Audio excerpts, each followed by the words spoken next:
Assalamualaikum warahmatullahi wabarakatuh. Perkenalkan, saya Tamara Humairah dengan NIM 2403114398. Pada kesempatan kali ini akan menjelaskan terkait pengantar sains data dan juga penerapannya dalam analisis statistika. Baiklah, langsung saja kita mulai. Baiklah, yang pertama adalah definisi, di mana pengantar sains data merupakan ilmu tentang pengumpulan, pengolahan, analisis, dan juga interpretasi data, di mana nantinya akan memberikan sebuah pengetahuan ataupun informasi yang dapat dijadikan sebagai alat untuk pengambilan suatu keputusan. Dan dalam sains data, statistik menjadi komponen utama karena dapat mendeskripsikan melalui ukuran-ukuran seperti mean, median, standar deviasi, dan juga varians. Dalam konteks ini, statistika tidak hanya digunakan sebagai alat untuk memahami sebuah data saja, tetapi mampu memvalidasi sebuah model. Oleh karena itu, penguasaan statistik sangat diperlukan atau sangat penting dalam praktik sains data. Baiklah, untuk pembahasan selanjutnya yaitu tahapan, di mana pada saat melakukan praktik sains data ada beberapa tahapan yang harus kita lakukan. Yang pertama adalah problem understanding, di mana kita perlu memahami masalah yang harus kita selesaikan. Dan pada tahapan ini, kita perlu mengidentifikasi tujuan analisis dan juga pertanyaan-pertanyaan yang akan kita berikan pada saat penelitian. Selanjutnya ada data collection, di mana ini adalah proses pengumpulan data yang dapat kita peroleh dari berbagai sumber, seperti database, survei, dan juga sensor. Untuk tahapan ketiga yaitu data cleaning atau pre-processing.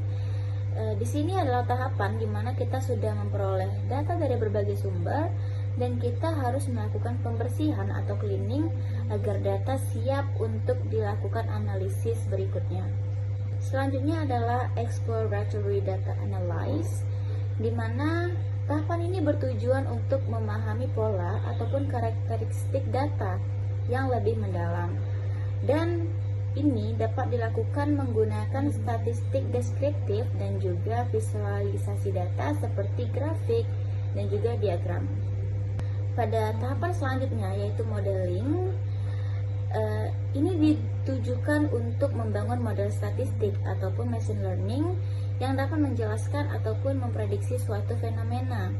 Dan contoh metode yang dapat digunakan adalah regresi linear, regresi logistik, dan lain-lainnya. Setelah modeling adalah evaluasi, di mana tahapan ini bertujuan untuk mengetahui tingkat keakuratan sebuah model. Dan pada tahapan terakhir yaitu interpretasi, di mana kita harus dapat menyajikan data dalam bentuk yang mudah dipahami oleh pengguna, seperti laporan tertulis, grafik, dan juga dashboard. Lalu pada penerapan, bisa kita lihat bahwa sains data itu dapat kita terapkan pada berbagai bidang. Untuk contoh yang pertama adalah bidang bisnis dan ekonomi, di mana kita dapat menganalisis perilaku konsumen dan mendukung pengambilan keputusan yang strategis. Perusahaan dapat memanfaatkan data transaksi penjualan untuk mengetahui pola pembelian. Lalu ada bidang kesehatan, di mana sains data digunakan untuk menganalisis data pasien dan juga meningkatkan kualitas pelayanan medis. Data rekam medis pasien dapat dianalisis menggunakan metode statistik untuk mengetahui faktor-faktor yang mempengaruhi suatu penyakit. Lalu pada bidang pendidikan, data sains dapat digunakan untuk mengevaluasi pembelajaran dan juga meningkatkan kualitas pendidikan. Data nilai siswa, tingkat kehadiran, dan juga latar belakang sosial dapat kita analisis untuk mengetahui faktor-faktor yang mempengaruhi prestasi pelajar. Next ada pada bidang sosial pemerintahan, di mana sains data dapat membantu pemerintah untuk memutuskan suatu kebijakan dengan memahami pola kehidupan dan juga kebutuhan masyarakat. Dan yang terakhir ada pada bidang industri, di mana sains data digunakan untuk meningkatkan efisiensi dan juga produktivitas sebuah industri.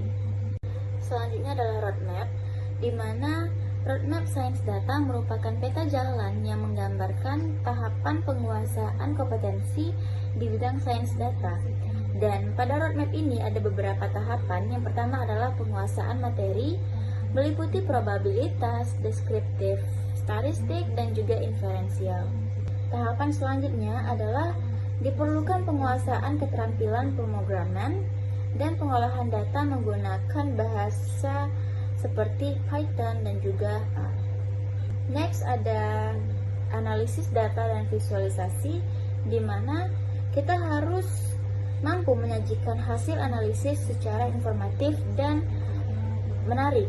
Dan yang terakhir adalah hasil analisis mampu memberikan bantuan ataupun menjadi alat untuk mengambil sebuah keputusan. Dari pembahasan yang sudah saya sampaikan, dapat disimpulkan bahwa di era digital saat ini sangat penting untuk mampu mengelola data dan juga menganalisis data agar mampu memberikan informasi yang bernilai dan juga mampu menjadi alat untuk pengambilan sebuah keputusan. Baiklah, sekian yang dapat saya sajikan pada pembelajaran mata kuliah pengantar sains data dengan judul Pengantar Sains Data dan juga penerapannya dalam analisis statistik. Apabila ada kekurangan, mohon maaf. Saya akhiri dengan wassalamualaikum warahmatullahi wabarakatuh.